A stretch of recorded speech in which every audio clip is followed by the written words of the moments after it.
ನಿಜವಾಗ್ಲೂ ಅದು ಉಸಿರು ಕಟ್ಕೊಂಡು ನೀವು ಜೋರ ಫುಲ್ ಆಗಿ ಮಾತಾಡ್ತೀರಲ್ಲ, ಆ ಜೋಶ್ ಯಾರಿಗೂ ಬರಲ್ಲ. ಒಂದು ಎರಡನೇದು ಜೂನಿಯರ್ ಶಂಕರ್ನಾಗ್, ನಿಮ್ಮ ಆಶೀರ್ವಾದ, ನಿಮ್ಮ ವಿಶಸ್ಸು ಸದಾನಂದ್ ಸರ್ ಜೂನಿಯರ್ ಅವರಿಗೆ ಸದಾ ಹೀಗೆ ಇರಲಿ ಅಂತ ನಾವು ನಿಮ್ಮನ್ನು ಕೇಳ್ಕೊತೀವಿ ಸರ್.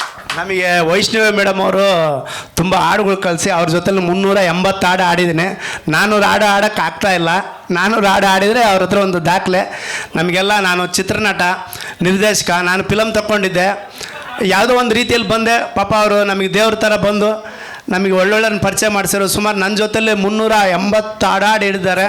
ಅವರಿಗೆ ನನ್ನ ಹೃದಯಪೂರ್ವಕ ಅಭಿನಂದನೆಗಳು. ಮತ್ತು ಸದಾನಂದ ಸಾರ್ಗೂ ಮತ್ತು ಅವ್ರ ಫ್ಯಾಮಿಲಿಗೂ ನನ್ನ ಹೃದಯಪೂರ್ವಕ ಅಭಿನಂದನೆಗಳು ಹೇಳ್ತೀನಿ. ಯಾಕಂದ್ರೆ ಅವ್ರು ಎಲ್ಲೇ ಬಂದ್ರೂ ಒಂಥರ ರಾಮ ಸೀತೆ ಬಂದಂಗೆ ಬರ್ತಾರೆ. ಭಾಳ ಖುಷಿಯಾಗುತ್ತೆ ಅವ್ರು ನೋಡಿ ನಮಗೆ. ಅದಕ್ಕೆ ಅವರು ವಿಷ್ಣುವರ್ಧನ್ ಅವರ ರೂಪದಲ್ಲಿ ಇರೋದ್ರಿಂದ, ವಿಷ್ಣುವರ್ಧನ್ ಆದರ್ಶದಲ್ಲಿ ಇರೋದ್ರಿಂದ ನಾನು ಇವತ್ತು ನೋಡಿ ಈ ಮಟ್ಟಕ್ಕೆ ಬಂದಿದ್ದಾರೆ ಅಂದರೆ ಅದು ಹುಡುಗಾಟದ ಮಾತಲ್ಲ ಸರ್. ಯಾಕಂದರೆ ಒಂದು 5 ಜನ ಸೇರಿಸೋದು ತುಂಬ ಕಷ್ಟ. ಇಷ್ಟು ಜನ ಅಭಿಮಾನಿನ ನೀವು ಗಳಿಸಿದ್ದೀರಂದರೆ ನಿಜವಾಗ್ಲೂ ನಾನು ಹೃದಯಪೂರ್ವಕ ಅಭಿನಂದನೆಗಳು ಹೇಳ್ತೀನಿ. ಯಾಕಂದರೆ ದೊಡ್ಡ ಗಣ್ಯರು ನೋಡಿ, ಎಲ್ಲ ದೊಡ್ಡವರು ಬಂದರೆ ಇವ್ರನ್ನೆಲ್ಲ ನಾವು ಟಿ ವಿನಲ್ಲಿ ಪೇಪರ್ನಲ್ಲಿ ನೋಡ್ತಾ ಇದ್ವಿ. ಅವರೇ ನಮ್ಮ ಮುಂದೆ ಕರೆಸಿದ್ದೀರಂದರೆ ನಿಮ್ಮ ಪವರ್ ಏನು ಎಲ್ಲ ಒಂದು ನಿಮಗೆ ದೈವಬಲ ಚೆನ್ನಾಗಿದೆ ಸರ್. ಇನ್ನು ಮುಂದಕ್ಕೂ ನಿಮಗೆ ಒಳ್ಳೆಯದಾಗುತ್ತೆ ಅಂತ ನಾನು ಕೇಳ್ಕೊಳ್ತಾ ಇದ್ದೀನಿ.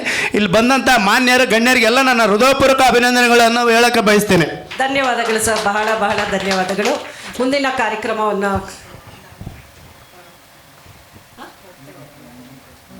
ಸನ್ಮಾನ ಇದೆ, ನಿಮಿಷ ಅದಕ್ಕೆ ಸನ್ಮಾನ.